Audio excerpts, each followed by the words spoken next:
পিন্টু না না তোর গুগলের জিজ্ঞাসা করতো এই জিলাপি মহিলা না পুরুষ?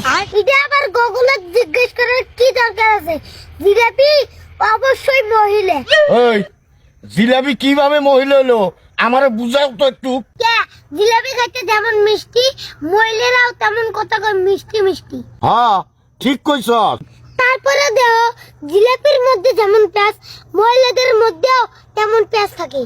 আরে তুই এটাও ঠিক কইছস। তারপরেও দেও তুমি জিলাপিরে কোনোদিন সোজা করতে পারবে না, তেমন মহিলা মাসেরেও তুমি কোনোদিন সোজা করতে পারবে না। আরে তুই এটাও ঠিক কইছস। যেমন নানিরা তুমি আজ পর্যন্ত সোজা করে পারলে না। নাতি তুই চমৎকার একটা উদাহরণ দিছিস। দেখতে হবে না নাতিরে কার। তুই আমার নাতি, থ্যাংক ইউ। না না থ্যাংক ইউ না দিয়ে 20টা টাকা দাও। এ হুমন্দি কয় কি রে, খালি টাকা দাও টাকা দাও টাকা দাও। এ, টাকা কি বলবে পাশা দাবাই রায়, হ্যাঁ জান তোর।